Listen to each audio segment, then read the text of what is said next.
Hari Hara Rama Krishna Yadavaya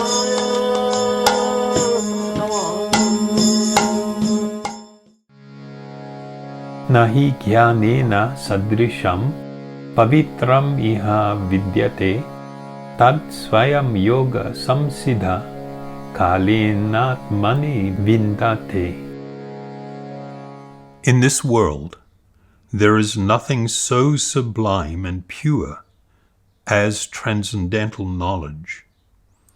Such knowledge is the mature fruit of all mysticism, and one who has achieved this enjoys the self within himself in due course of time. So I'll just read something from a note that I have here, that transcendental knowledge means understanding the difference between the body and the self, and the relationship between ourselves and the Lord, as well as other living entities and the world around us. This is technically referred to as Sambandha Jnana. In our lineage, there was this appreciation that the three categories of knowledge, of actual spiritual knowledge, this Sambandha Jnana, Abhideya, and Prayojana Jnana. This Sambandha is what's referenced here, knowledge of the reality of who I am, my spiritual identity, where I fit in the bigger picture, what is my connection to this world, the material energy, what is my connection with other living beings.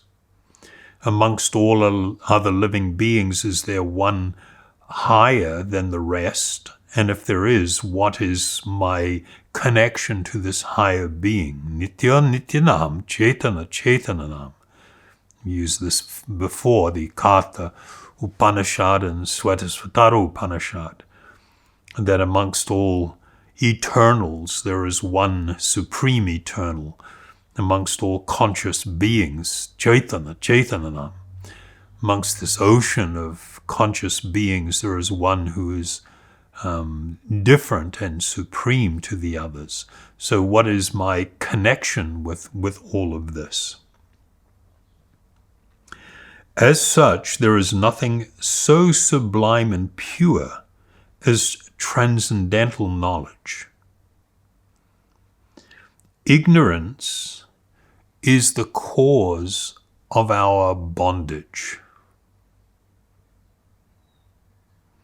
That is a frightening truth. Ignorance is the cause of our bondage. How a person can be utterly absorbed in bodily identity, identifying with the gross body or the mind or a desire within the mind, and building an identity around that, and living an entire life fixated upon and focused upon that identity, only to have it all crushed at the moment of death, when one becomes separated from that temporary identity, and one then goes forward and takes on another identity and lives another life, as they say. And all of the associated suffering, and that is part of this samsara, this repeated cycle of birth and death. This is the great ignorance. And as I've mentioned before, you'll see in almost all dharmic traditions, it's almost like a formula. Ignorance equals pain or suffering. All suffering that the living being experiences is always a product of ignorance. That ignorance of accepting something that is untrue, accepting it as being true. This is a profound idea. So ignorance is the cause of our bondage, and knowledge is the cause of our liberation. This knowledge is the mature fruit of bhakti, or this service in a mood of profound devotion. And when one is situated in transcendental knowledge, he does not need to search for peace elsewhere, for he enjoys the peace within himself.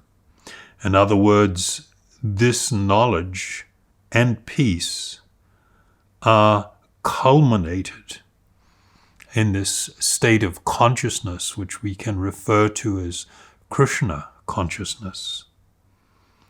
And that is fundamentally the conclusion of the Bhagavad Gita. This verse speaks about the great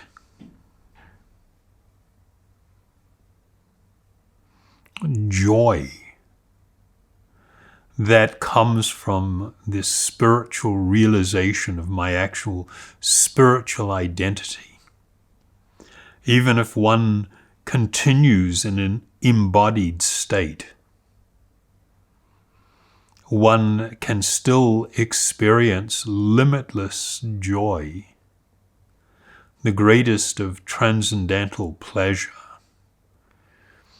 as a result of this realization.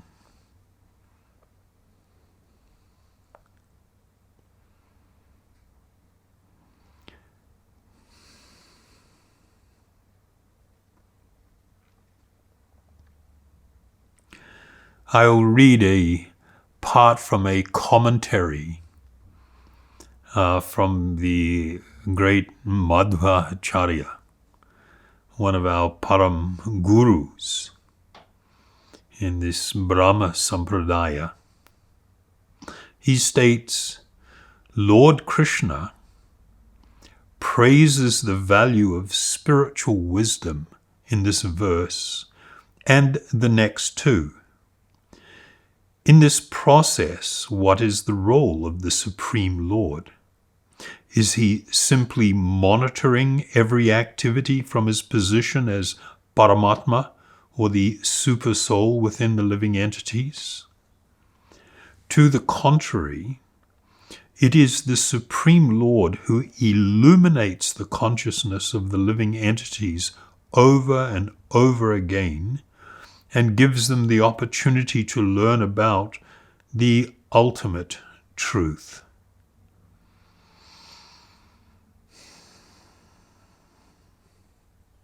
So what I'm going to do is just read some of the verses surrounding this verse. In the last verse that we studied, the 4th chapter, 34th shloka, where Arjuna was advised that one should approach a seer of the truth. Just learn this truth by approaching a spiritual master, inquire from him submissively and render service unto him. That verse, the one that follows that, is having obtained real knowledge from a self-realized soul, you will never fall again into such illusion, For by this knowledge you will see that all living beings are but part of the Supreme, or in other words, that they are mine. So, where Krishna says here that having obtained real knowledge from a self-realized soul, you will never fall again into such illusion. What is this illusion that's been spoken of? Well, we go back to the very beginning of our studies of the Bhagavad Gita, where Arjuna, as a warrior prince, had found himself at the doorstep of a huge battle and had asked Krishna to drive his chariot down into the midst of the army so he could see these warring factions. And when he did that, he suddenly became overwhelmed by what he saw and by the fact that he was about to do battle with and potentially have to kill people that he considered worshipable, that he was very affectionately disposed towards. And he became so overwhelmed that he said he lost his complete composure and proposed giving up his duty as a warrior to fight this war and to run off to the mountains and try and become a renunciate. And Krishna smiled at him and saying, while you're speaking words of wisdom, the wise do not grieve for that which is not worthy of grief. And then he began to speak to Arjuna a succession of verses to explain the truth about the soul. The soul is not cut into pieces, can never be killed, is not withered or dried. And he spoke from a lot of different angles of vision about how Arjuna was simply being emotionally swept away by material considerations. And that was what was driving him to make this decision. It was not based on true compassion or understanding, but was based on an ignorant perception of things. And so in this particular verse where Krishna says that you will never fall again into such illusion, that when one has this Atma Tattva, the realization of the soul, the self, the Atma, then one will not be living in this condition of ignorance and illusion. They would be enlightened.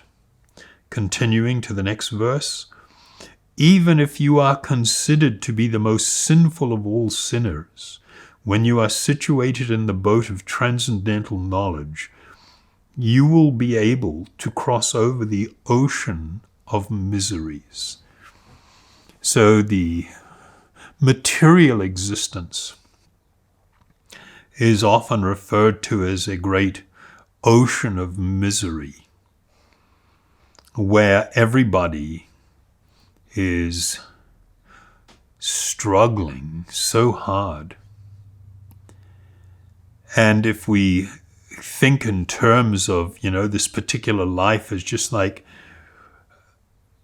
one small part of an infinitely long continuum of continuously taking birth and death, building attachments and then having them all ripped away, building relationships only to never meet up with again after death that person that I have such affection and fondness for. This is considered from the spiritual perspective to be like the ultimate ocean of misery known as material life. And saying that even if you are considered the most sinful of sinners, When you are situated in the boat of transcendental knowledge, you will be able to cross over the ocean of miseries. It's very significant because to be situated in this boat, there is no pre-qualification. One could have been the most fallen and sinful of persons. But if one is able to gain the mercy of a self-realized spiritual master, and in a mood of great submissiveness to be serving and making inquiry from them, then one is considered to be absolutely safe and secure, even in spite of whatever you may have done in the past. In the Vedas, there are many, many references to this boat that will cross the ocean of misery. And the spiritual master is always referenced as the helmsman, the one who is steering this boat that will carry one to the shore of tranquility on the other side of this ocean. And the fact that there is no pre-qualification or disqualification is quite extraordinary. Then the next verse, as a blazing fire turns firewood to ashes, O Arjuna, so does the fire of knowledge burn to ashes all reactions to material activities. So if one were, as in the previous verse, stated to have come from a situation where one was unlimitedly sinful, and one would be carrying the great amount of karmic fruit that one will be forced to experience.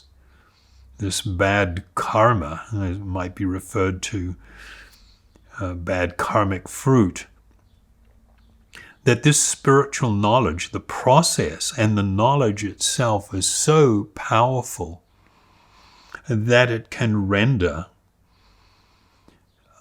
all of one's past sinful activity, render it to being like ashes, a great fire, rendering, firewood to ashes.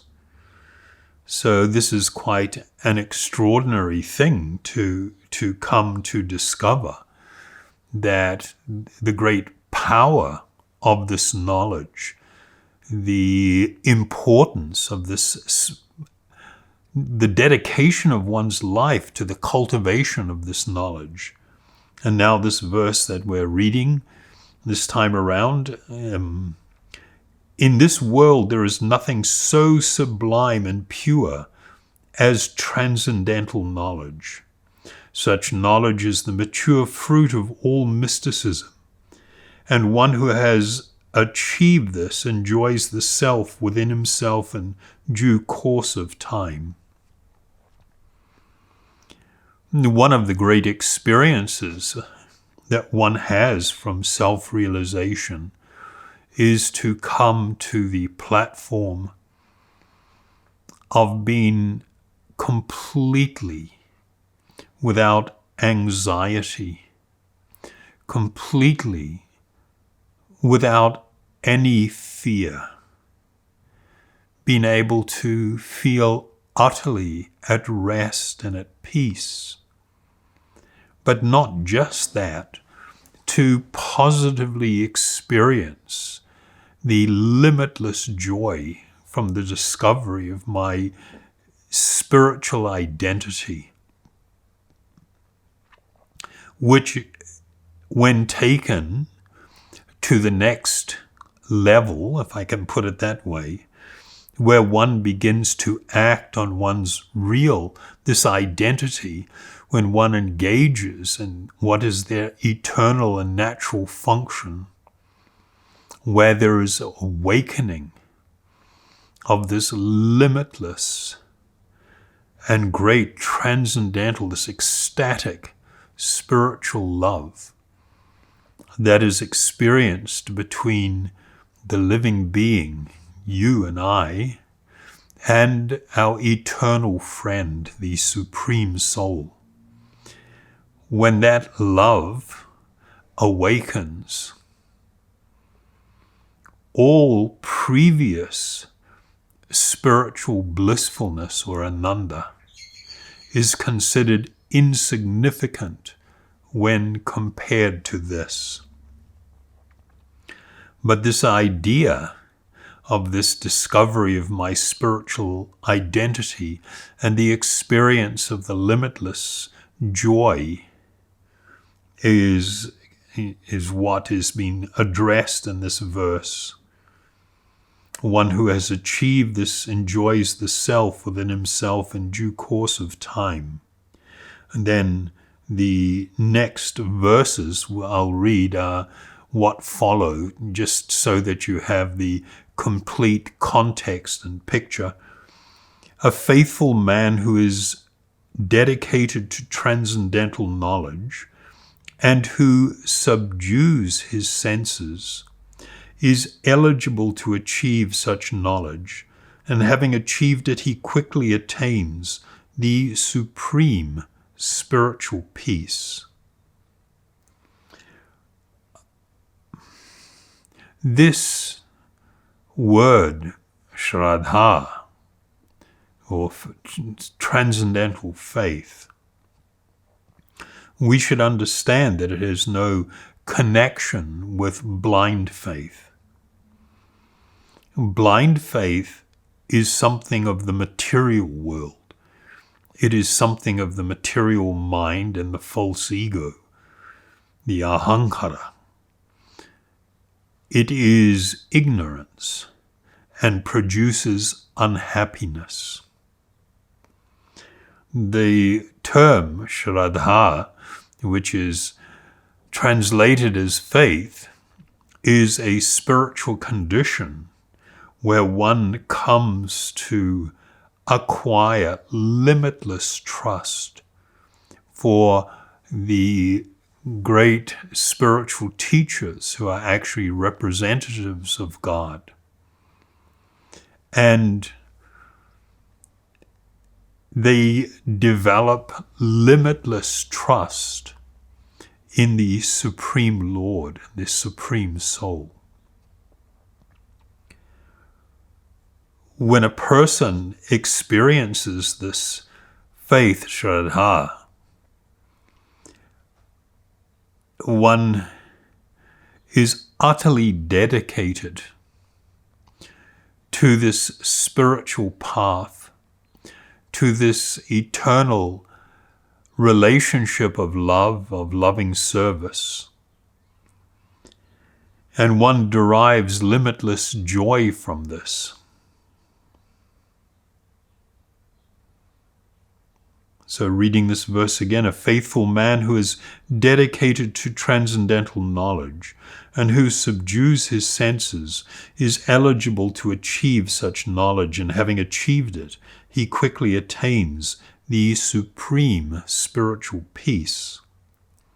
But ignorant and faithless persons who doubt the revealed scriptures do not attain God consciousness, they fall down.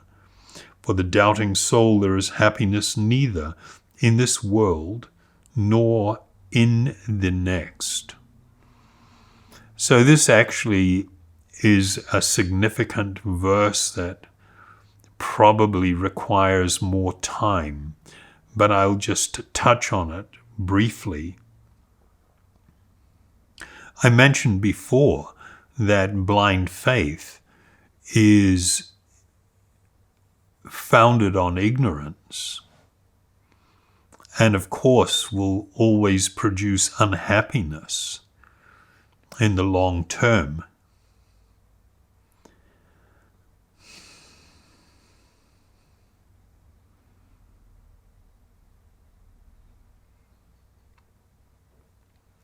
There was an understanding and appreciation that the actual authorities on that which is spiritual or transcendental were described as Shastra, Guru, and Sadhu. Shastra refers to the revealed spiritual teachings, for instance, the Vedas, that these teachings were beyond the 4 human defects and were considered always transcendently pure and true. And so one was able to confidently take shelter in this advice and direction and faithfully apply it and experience the reality and fruit of it. But it was said that if one rejects these spiritual authorities, doubting their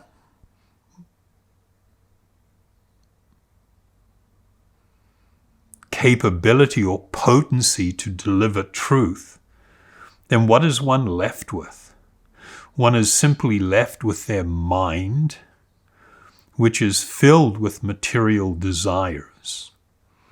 One is left to struggle with the 4 human defects. The defects are my senses have serious limitations, and acquiring knowledge through them is tremendously limited.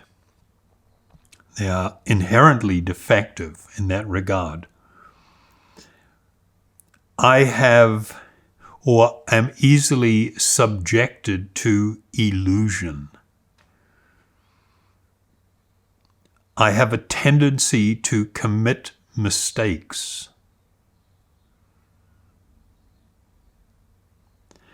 If I embrace this reality, then I would have to almost doubt almost every conclusion that my mind comes to. Because am I making a mistake? I can be quite confident, oh no, it's all right, it's all right. But you don't know, and you may not discover that until quite some time later. The 4th defect is to be,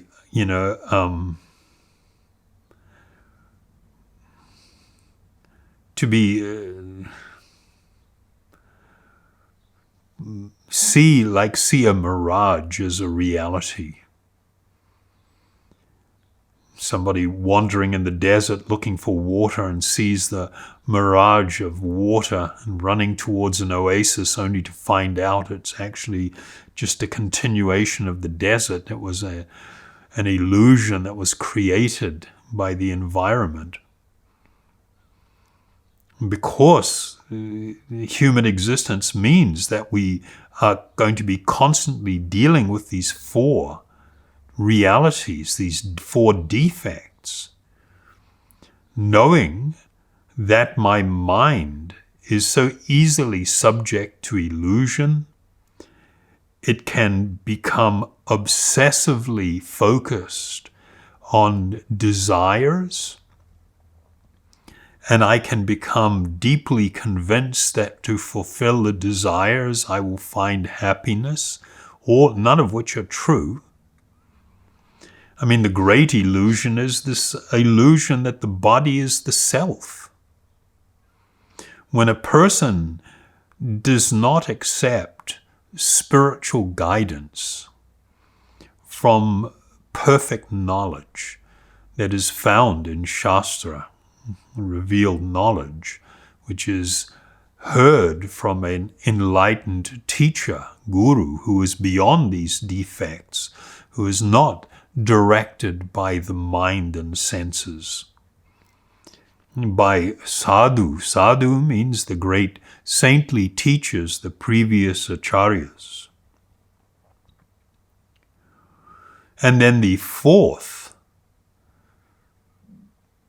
source of knowledge was the Supreme Lord residing within my own heart as the Lord Paramatma, the Supreme Soul. That I have this opportunity in prayerfulness to turn to the Lord in my own heart and ask a question. can I trust this person as being your representative and receive a form of confirmation that yes, this person is my representative, or no, this is not. Be careful. This intuition, if you wish, which is actually arising from the Lord within our own heart.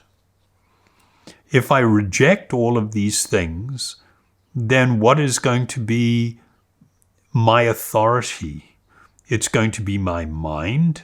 It's going to be my senses, as if they are all powerful and all perfect.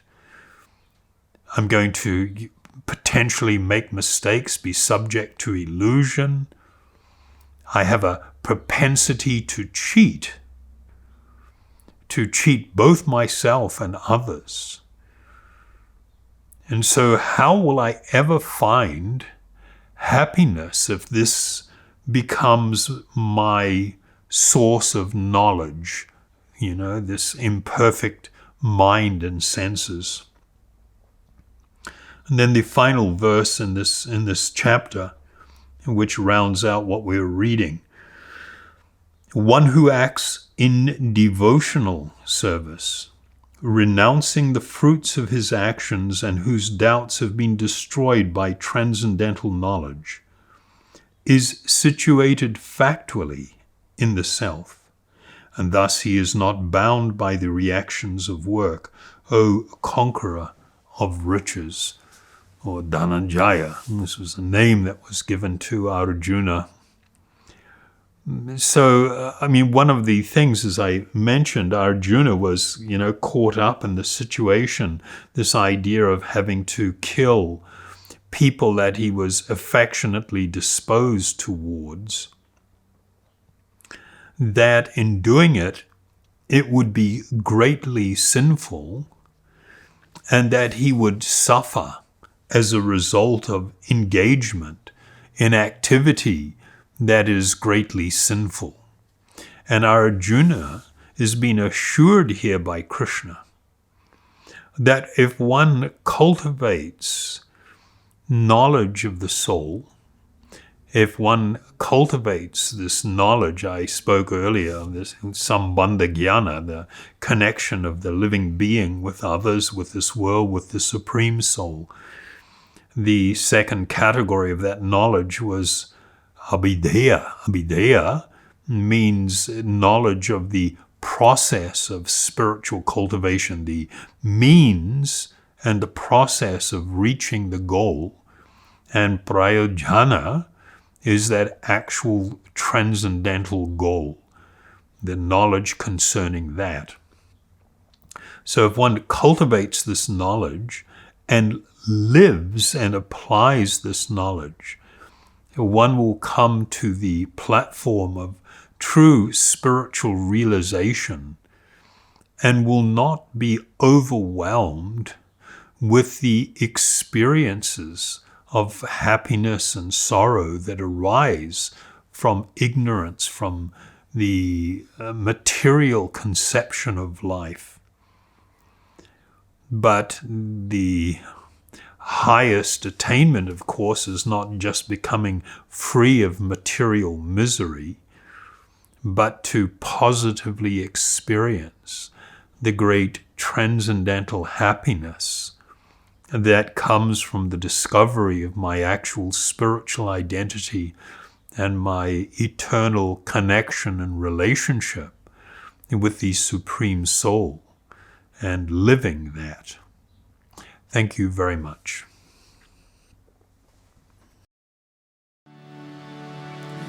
Hare Krishna, Krishna Krishna, Hare Hare, Hare Rama, Rama Rama, Hare Hare.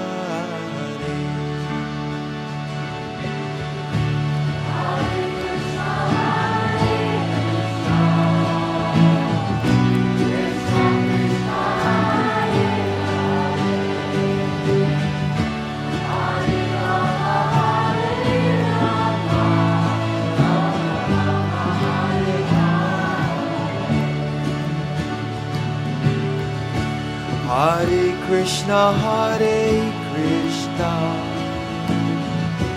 Krishna Krishna, Hare Hare, Hare Rama, Rama Rama, Hare Hare. Hare Bol.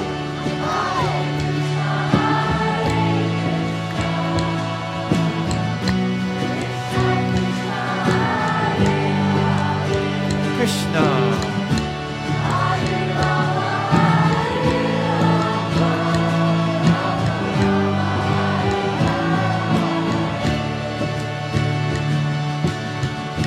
Hare Krishna, Krishna Krishna, Hare Hare, Hare Rama, Rama Rama, Hare Hare.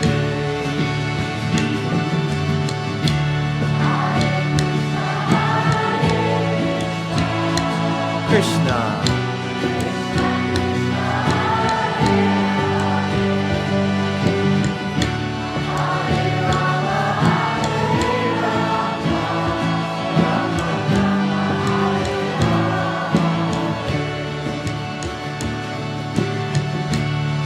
Hare Krishna, Krishna Krishna, Hare Hare, Hare Rama,